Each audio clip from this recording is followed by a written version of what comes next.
Alhamdulillah, apa yang disampaikan beliau tadi membuat kita semangat untuk mengikuti ahli sunnah wal jamaah.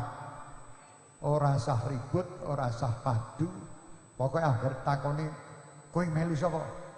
Aku melu Mbah Yai Sakroni, saya melu Mbah Yai Arwani, saya melu wonten Mbah Yai Sirot, kula tumut Mbah Yai Mansur Popongan, wonten.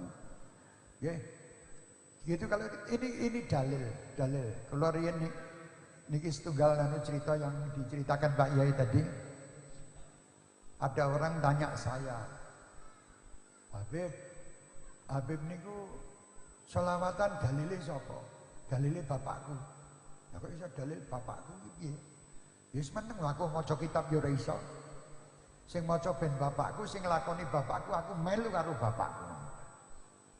Sebelumnya itu ada orang cerita-cerita di kampung saya ikut istilahnya rapat kampung. Waktu saya di kampung di desa itu. Dalam rapat tersebut membicarakan orang sholawatan, wong tahlilan, wong ziarah kubur ini kabeh neraka. Saya yang meneng wae aku. Wong-wong ku ya ora paham model ini, aku seneng ziarah, seneng sholawatan. Dielek-elek, macam-macam. Saya diam saja. Setelah itu selesai mereka, kula nggih mboten jawab, tak jawab ya percuma, diwaspadu. Tak nengke wae. Cuman saya ngacung. Bapak-bapak, saya mohon maaf, saya ingin tanya. Mau tanya apa Pak Syekh? Saya tanya gini, kalau ada orang meninggal dalam keadaan sujud, itu tempatnya di mana? Wah, itu surga. Oh, jadi wong meninggal sujud itu di surga. Waktu sholat meninggal mlebu surga. Iya. Jelas surga tidak pakai dihisab. Terus saya sampaikan, kalau yang meninggal sujud itu seneng tahlilan pripun? Lho ya urung tentu. Lah lambemu kok rusak ngene. Lah kok mau ngomong surga kok terus gara-gara tahlilan durung tentu ki terus piye kowe iki piye to, Drun? Yang suka tahlil itu tadi yang meninggal sujud di waktu sholat Jumat. Sujud terakhir, rokaat terakhir di sholat Jumat dan menjadi imam. Orangnya suka ziarah kubur. Orangnya suka baca maulid. Orangnya setiap hari Jumat itu moco iki moco kuwi wiritan manakipan. Tadi kamu bilang orang meninggal sujud mlebu surga. Aku bar ngomong ini kok terus belum tentu iki terus piye maksudmu? Nah, berarti manusia itu tidak tahu. Dia cuman pokoknya neraka ngono tok. Mau seorang meninggal, itu adalah, saya bukan sombong, itu ayah saya sendiri. Ayah saya itu meninggal sholat Jumat, imam sujud terakhir. Sujudnya sujud tidak berdiri lagi. Tinggal tahiyat aja. Beliau suka ziarah kubur, beliau suka baca manakib, beliau suka menghadiri haul, beliau suka baca Yasin tahlil. Nah, berarti amal beliau ini benar. Kalau tidak benar, tidak mungkin diambil nyawanya oleh Allah dalam keadaan sujud. Niku dalil. Dalil saya cuma ayah saya saja. Lah kok dalilnya tahlil apa Beb? Ayah saya. Dalilnya ziarah kubur bapakku. Lah kok bapakmu terus piye Beb? Bapakku ngelakoni. Bapak saya ngelakoni dan bapak saya telah mendapatkan meninggal dengan husnul khatimah, sujud di sholat Jumat, sujud terakhir beliau imam, diambil. Berarti wong bener kok. Belum tentu lah lambemu sing rusak. Wong sujud meninggal sujud belum tentu bener, itu sing meninggal sing ndi sing bener. Ini sudah menjadi syahid bagi orang-orang yang hidup, menyaksikan bahwa meninggalnya adalah meninggal yang baik. Beliau adalah orang yang suka zikir, suka tahlil, suka ngeten-ngeten manakipan istighosahan niku. Kada sing dilakoni sedaya NU sami. Lah kok golek dalil anyar ngopo? Ya sing pasti-pasti wae. Paman saya sendiri yang waktu itu mengajari saya sholawatan. Pertama sholawat saya itu mendapatkan ijazah dari paman saya, namanya Habib Ahmad bin Abdurrahman. Beliau meninggal, hobinya itu sholawat, hobi itu sholawat. Meninggalnya setelah sholat duha. Ijek maca Quran, setelah sholat memegang tasbih dan berwirid, meninggal. Kira-kira wong iki wong bener apa ora? Orang bener lah, orang bener lakunannya apa? Sholawatan, pikiran, tahlilan, lah bener. Alhamdulillah sekarang di tempat Pak Iya Masduk ini, masya Allah. Di sini, di tempat ini pula kita dilatih oleh beliau untuk bagaimana Al-Quran. Di sini ada apa namanya, pondok apa namanya? Usyakil Quran, Raudhatul Usyakil Quran, Ahbabul Mujtaba. Ini luar biasa. Ini bejo-bejone bejo, wong sing titip ten pondok-pondok pesantren kados ngeten. Bejo. Ibu-ibu, bapak-bapak, jenengan ampun khawatir putra putri jenengan dan pondok pesantren. Pondok pesantren itu nantinya di muka bumi seluruh dunia, manusia yang akan terpilih adalah manusia dari pondok-pondok pesantren. Ini orang percaya kok bukan lambe kuwi. Bukan dari sekolah-sekolah lain, pondok-pondok pesantren nanti keluar orang-orang yang hebat. Mereka akan menjadi calon-calon pemimpin bangsa. Oh apa iso to buktine Mbah Gus Dur. Mbah Gus Dur sing dia pondok. Walaupun terus mempunyai ilmu-ilmu wong pondok kudu cerdas. Punya ilmu agama yang kuat, punya ilmu umum yang kuat, terus orang-orang pondok harus maju. Ono wong pondok pesantren. Para romo-romo kiai gur ndongake. Ayo putra-putri sing pinter, sing cerdas, Al-Qur'ane sing pinter ngono, ya. Nek takoni dalile sapa? Dalile ngono kuwi melu wong-wong tuwa. Ah, berarti kamu ini taklid jahil. Jahil ini aku nek taklid jahil itu saya tidak tahu orang itu siapa, saya ikuti lagi jahil. Namanya taklid jahil itu kalau saya tahu-tahu delok neng Google gitu Google. Enak berita itu saya ikuti. Salat tidak perlu menghadap ke kiblat. Salat itu di mana tempat boleh, menghadap manapun boleh lah. Wong edan. Lalu jenengan taklid kepada orang kiai-kiai kados ngeten yang jelas amalannya jelas, itu bukan jahil, saya cerdas, milih wong-wong cerdas tak ikuti. Ngono lho. Itu bukan jahil, taklid jahil kene orang mudeng menungsane mbok ilune, itu wong jahil. Tapi saya tahu Mbah Harwani Kudus Sahibul Quran tak meloni Mbah Harwani kan berarti aku bener cerdas melu. Timbang awakmu melu sapa ora mudeng. Gayamu semua ceramah ngalor ngidul, sekolah orang mondok orang lucu, ngono cek nyalah-nyalahke awakku, nyalah-nyalahke wong-wong sing sholawatan, nyalah-nyalahke wong tahlil. Wis aja do nyalahke, ayo bareng-bareng ibadah. Kowe duwe pendapat ora gelem tahlilan, ora apa-apa, mlebu surga tetep surga. Sing ora mlebu surga ki sing padu-padu kuwi. Nengno wae wong tahlilan wis dongake sing tahlilan selamat kabeh. Sing ora gelem tahlil dongake selamat kabeh. Kabeh engko mlebu surga. Deloken nek ora percaya engko deloken inti peneng surga. Lah sing ora tahlilan iki bagian ngisor.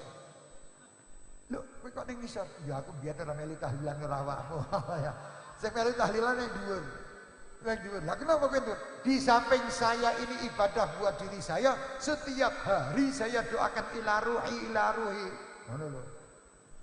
Para kiai iki rampung salat itu dongane dawa ila ruhi. Ganjarane apa? Ya akeh. Wong-wong sing kulino mbok dongake mengke ning akhirat ndadekke syafaatmu. Kowe entuk syafaat. Kowe biasane dongane Kanjeng Nabi ila ruhi Nabi Muhammad, ila ruhi Sayyidina Abi Bakar Siddiq, Sayyidina Umar, Sayyidina Utsman, Sayyidina Ali, Sayyidina Hasan wal Husain, Sayyidina Ali, Zainal Abidin, Mbah Yai ini Wali Songo, Mbah Hasyim Asy'ari. Kuwi kabeh sing mbok sebut-sebut kuwi engko ning akhirat ngenteni awakmu. Nek ora percaya mati ose. Mati ose tenan ora to iki. Mati ose. Deloken kira-kira tenan bet. Bali oneh ning donya. Kandhane wong sak donya iki.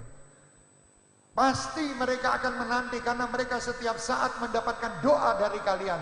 Karena waliullah ini orangnya loman, orang mungkin mlebu surga nek urung wong-wong kuwi mlebu bareng.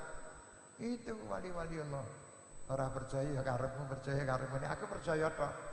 Wis agar ketemu Mbah Yai sinten mawon kula titip donga Mbah Yai jenengan nek mlebet surga rumiyin kula mangundang Mbah Yai.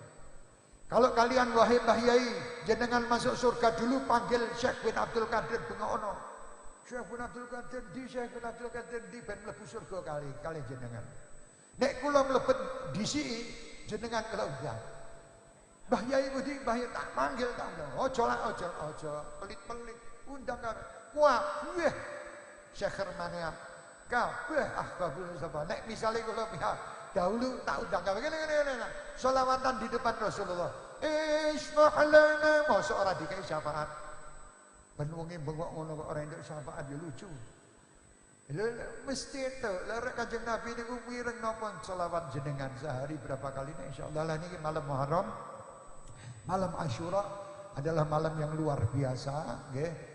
Benjang sing ngajeng puasa nggih monggo nggih 9 tadi dan besok itu Rasulullah pernah puasa di bulan Asyura di bulan Muharram tanggal 10 dan Rasulullah mengatakan kalau saya hidup di tahun depan saya akan tambah menjadi 9 dan 10 supaya tidak menyamai puasanya orang-orang Yahudi ngaten nggih nggih monggo sing ngajeng siang dan kejadian hijrah Nabi Muhammad adalah kejadian yang amat luar biasa dahsyatnya. Satu cerita sebagai penutup, waktu Nabi Muhammad SAW akan masuk di hijrah di Gua Thur, Rasulullah itu di situ masuk ke dalam gua. Sebelum masuk, Sayyidina Abu Bakar Siddiq masuk dulu membersihkan gua tersebut. Diresiki siapa tahu ada binatang-binatang. Setelah bersih, Rasulullah SAW diajak oleh Sayyidina Abu Bakar masuk. Masuk ke dalam gua tersebut Nabi Muhammad capek tidur di pangkuan Sayyidina Abu Bakar. Luar biasa. Jenengan nek bojo turu neng pangkuan jenengan senenge kaya apa? Bojo padahal belum tentu menjamin surga napa anu. Tapi Rasulullah sallallahu alaihi wasallam pipi Rasulullah tidur di pangkuan Sayyidina Abu Bakar.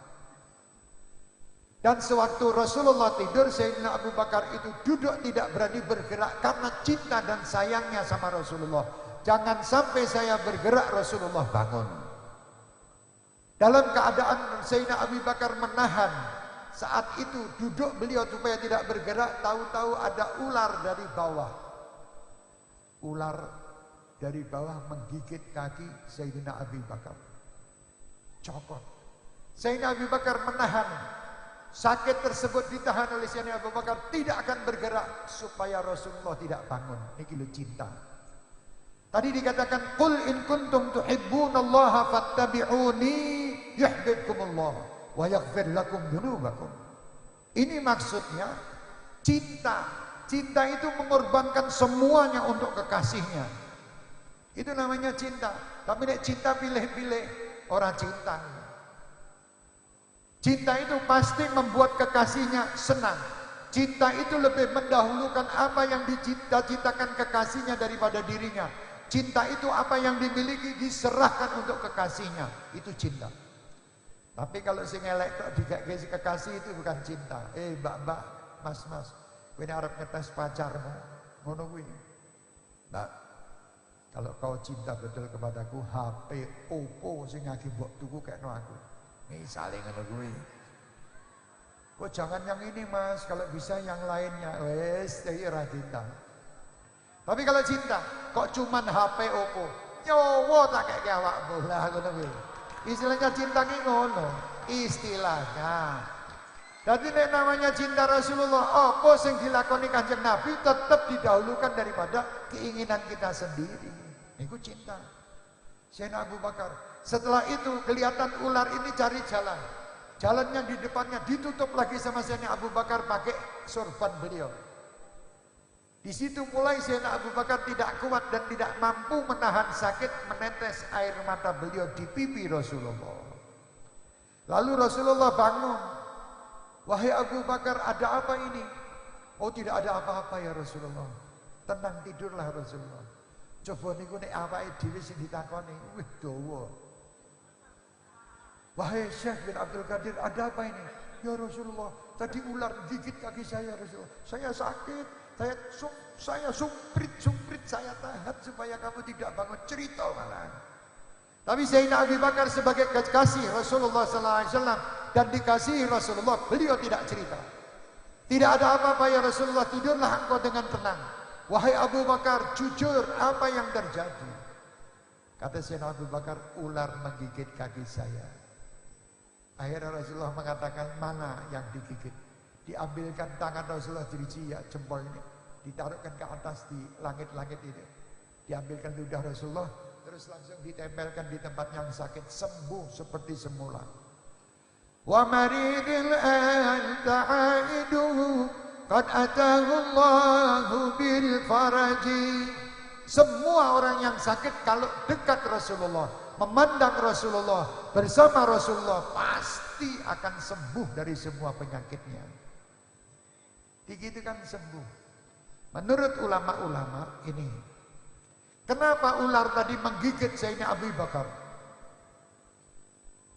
Mestinya ular itu tidak menggigit Sayyidina Abu Bakar, karena Sayyidina Abu Bakar waktu itu di pangkuannya ada Rasulullah sallallahu alaihi wasallam, pipi Rasulullah. Kenapa ular itu menggigit? Ular itu menggigit menurut para ulama karena ular itu ingin berjumpa Rasulullah. Karena ular ingin rindu berjumpa Rasulullah, ditutupi selalu oleh Sayyidina Abu Bakar. Akhirnya ular itu tidak terima Sayyidina Abu Bakar digigit, supaya dikasih jalan supaya ular itu bisa memandang wajah Rasulullah. Loh ini, semua makhluk, semua binatang di muka bumi ini rindu dengan Rasulullah. Wa kullu dabbatin li Quraisyin nataqat bi fasihil ibarah mu'linatan bi kamalil bisyarah. Semua binatang-binatang melata ini gembira, berbicara masing-masing satu dengan yang lain karena kabar gembira kedatangan Nabi Muhammad sallallahu alaihi wasallam. Kenapa mereka gembira? Karena mereka tahu al-bahir yashkul maja'ah lin-nabi bainal jama'ah. Unta pernah mengeluh kepada Nabi Muhammad atas kelaparannya. Unta bisik-bisik karo Kanjeng Nabi mengatakan, saya lapar ya Rasulullah. Kenapa engkau lapar? Karena majikan saya tidak pernah memberi makan cukup untuk saya, tetapi dipakai untuk kerja terus. Rasulullah waktu itu unta mengatakan, kun syafi'i ya Muhammad, berilah syafaat kepadaku agar majikanku mau memberi makan kepadaku yang cukup. Kalau unta di saat itu diberikan syafaat oleh Rasulullah, bagaimana manusia yang di dalam hatinya, lesannya semua mengikuti Rasulullah? Lebih dari unta tadi. Ya, insyaallah kita dapat syafaat Rasulullah. Alhamdulillah, matur nuwun sangat mayai luar biasa. Mudah-mudahan beliau panjang umur, sehat walafiat. Ya, sedaya para kiai dan mriki mangdongaaken sedaya sehat walafiat.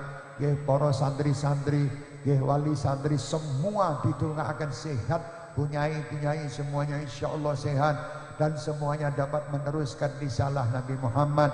Dan didoakan berkat malam Asyura ini Indonesia aman, Indonesia selamat, Indonesia penuh dengan rahmat dan berkah. Nahdlatul Ulama terus di mana-mana pun dapat selamat dari fitnah-fitnah zahiran wa batinah. Semua yang ada di negeri yang kita cintai ini insyaallah mendapatkan kenikmatan dan keberkahan, dan kita semua panjang umur dalam keadaan sehat walafiat. Kita doakan yang sakit di antara kita, terutama Kiai Sya'roni Ahmadi Kudus, untuk Al-Habib Husain bin Hasan Al-Idrus Solo, Al-Habib Abdullah bin Muhsin bin Abdullah Segaf Solo, dan saya punya anak Abu Bakar bin Syekh bin Abdul Qadir Segaf. Mudah-mudahan dikasih sehat, mudah-mudahan dikasih kuat, dan mudah-mudahan pula untuk anak kami juga Banun binti Abdullah bin Abdul Qadir Segaf diberi kesehatan pula. Dan mudah-mudahan anak yang baru lahir dari akhina Abdurrahman, mudah-mudahan dijadikan anak yang salihah, manfaat dunia wal akhirah, min ahli la ilaha illallah, min ahli salah, min ahli ibadah. Dan semua anak cucu kita terjaga dari fitnatid dunia, fitnatid syaitan, fitnatid dajjal, fitnatid zaman. Dan semua dijadikan min ahlil Quran, min ahlil Quran, min ahlil Quran, min ahlil ilm, min ahlil khair, min ahli sunnah wal jamaah. min ahli la ilaha illallah Muhammadar Rasulullah. Dan diakhiri usia kita dengan kalimat la ilaha illallah Muhammadar Rasulullah. Dibangkitkan kita dengan kalimat la ilaha illallah Muhammadar Rasulullah. Dimasukkan kita di dalam kubur bersama ahli la ilaha illallah Muhammadar Rasulullah. Selamat dunia, selamat akhirat, selamat dalam menempuh perjalanan hidup dan mencari rezeki yang halal, berkah, manfaat dunia wal akhirah. Mudah-mudahan Allah memanjangkan umur kita hingga kita dapat menunaikan ibadah haji dan umrah serta berziarah di Madinah Al-Munawwarah, di Madinah Al-Munawwarah inda Nabi Muhammad sallallahu alaihi wasallam. Semoga kita semua dan keluarga kita mendapatkan syafaat Rasulullah, mendapatkan syafaat Rasulullah, mendapatkan syafaat wali-waliullah, mendapatkan syafaat ahli baiti Rasulullah, mendapatkan syafaat sahabat-sahabat Rasulullah, dan mudah-mudahan kita semuanya selamat hingga akhir hayat kita. Husnul khatimah indal maut fi afiyah wala bala wala balwa wa ila hadratin nabi bisiril fatihah.